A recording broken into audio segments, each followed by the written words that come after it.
So that match, we are of course talking about Antonio Cesaro versus Sami Zayn, who was previously known as El Generico. They've had like a pretty decent feud the past couple of weeks in NXT. Sami Zayn's first night, he got like 2 wins. He first beat Kurt Hawkins, and then the same night he beat Antonio Cesaro when he was still US champion. So that was crazy. So right off the bat, you know that they have an investment in Sami Zayn.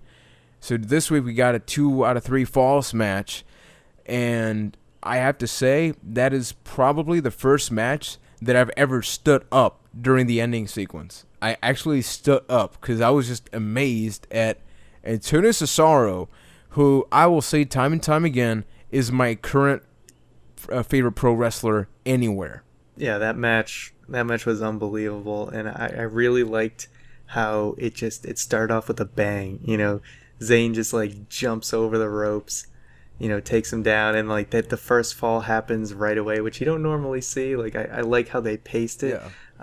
Cesaro was just absolutely amazing. Yeah, like you were talking about that ending, just the impressiveness of just like Yeah, that picking was him up, so just ridiculous. walking around the ring, getting him in position, hitting that uppercut, then he goes right into the neutralizer. It was awesome. And picks him up like nothing. Even After when he wrestling all that. suplexed Sami Zayn while he was on the second rope. He suplexed him from the Oh, apron. yeah. So he lifted him over the ring into the ring. Like, that's freaking nuts. Like, Cesaro, they said it on NXT. He is probably pound for pound the strongest wrestler in the WWE right now. And the great thing was that at that ending sequence, the announcers, you could tell that they just, for like a couple of seconds, they weren't announcers. They were wrestling fans reacting to what was going on, because he just kept going, what was like, wow, wow, wow. After all that match, he picked him up. And even though obviously, Sami Zayn has to help, support the weight evenly and all that, still, raw power of taking one guy from one side of the ring to the other one, throwing him up in the air to uppercut, and then just pick him up like nothing, because that's the thing. He made the neutralizer look like he was picking up a piece of paper and dropping it. Yeah, no kidding. I mean, that's a character that can completely carry himself by his wrestling ability. Yeah. And what'd you think of that other spot Sami Zayn did? Have you ever seen anything like that before, where he jumped through like the part of the ring and did the tornado DDT, the corner? That was actually one of his signature moves as El Generico for the couple matches that I saw of El Generico. So it was actually really surprising, because I knew he did it, even though I didn't see the match, because someone on Reddit posted, "I can't believe he did this" or something, and I knew pretty much immediately the moment he went to ringside he was going to go for that. That being said, I'm surprised they're allowing him to do that. I don't see any way of them letting him do it at a WWE match, but the fact that he had that opportunity there, I think established him. And if I was like a WWE guy looking at that, I'd be like, damn, I got to come up with something innovative. Here's my question then. Do you think Sami Zayn at this current time could work on the WWE roster? No doubt. You think so? Because I don't think that he would. As far as having, WWE caliber excellent, I mean, he's proven in the ring that he can work with, good talent and have excellent matches. I don't know how his character, or I don't know how the crowd would take to, I don't know if he's got like a gimmick that's, set up to really get him over. I think his ability alone, would definitely get the fans behind him. I don't know how well, though. It's tough to tell with, WWE crowds. The NXT crowd is a different type of crowd. They really appreciate the matches and the wrestling, and they will like someone for their, how they wrestle and how they work. But the wide WWE audience is a different story. That's kind of the angle I was thinking at as well. Like, he's the guy that's really, really good at wrestling, and the WWE already has one of those guys, like the babyface that's really a really, really good wrestler. Like, I don't see how like Sami Zayn and Daniel Bryan can coexist at the same time.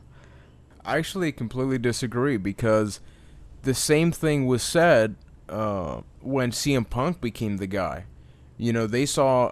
I remember reading a lot of forum posts. People just saying, "Hey, Dana Bryan's is just gonna be the next CM Punk. How can these two guys coexist?" I mean, we have guys like Cesaro, CM Punk, Dana Bryan. That's already three guys that they're wrestling alone. Obviously, Cesaro is not nearly in the same level as D. Bryan Punk when it comes to the character, but the wrestling is getting them over.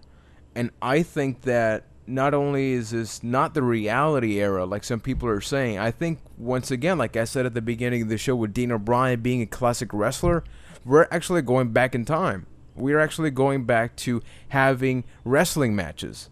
No, Ryan, you and I were watching Raw this week, and what are your thoughts in the way that, I told you at one point, we are used to having that one match on Raw, that one very good match.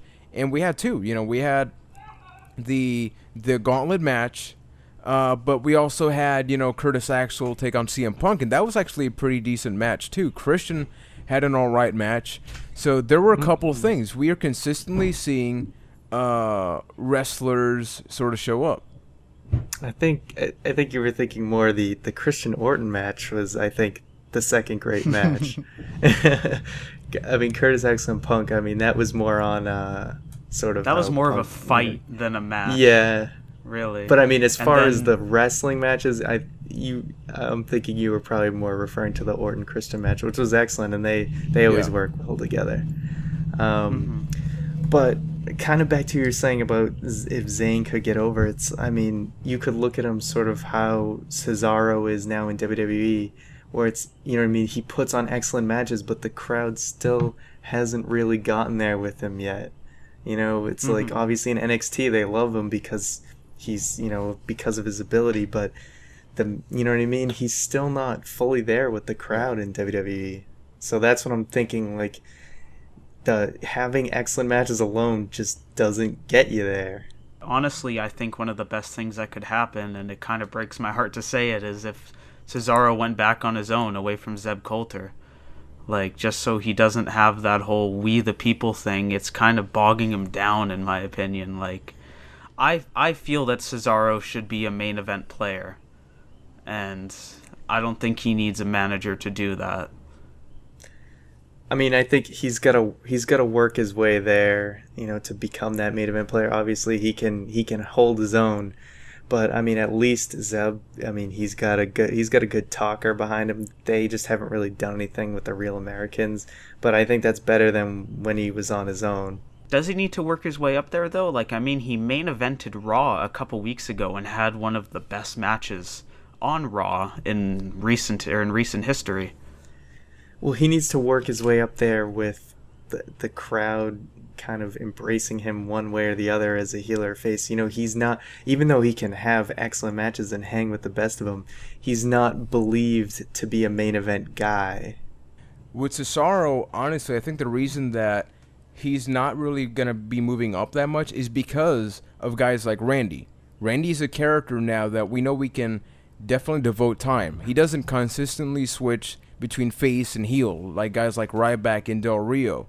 And right now, if realistically, let's be honest here, if say Antonio Cesaro becomes this massive heel, he's gonna have to compete with Randy, and I don't think that WWE probably wants to have another heel that's gonna be competing. And I think Zeb Coulter is sort of the way that you have Cesaro involved, but you have a manager that people hate as opposed to the wrestler. It's either that or I'm thinking way too much into this, and it's not that at all. But at least that's the way I see it. If you have the new corporation, how are you going to compete with your own product by introducing yet another guy that's supposed to be hated as much as the new face of the company? Yeah, I mean, I think it's okay if he just kind of, he hangs back for a while and, maybe he gets involved in the tag division with Swagger. I mean, I think they make a pretty solid tag team. And, he just kind of goes with that and works there for a while. You got to kind of cut your teeth in the mid card for a while, and then when the time's right, you push him up to world heavyweight title level, and then maybe up from there.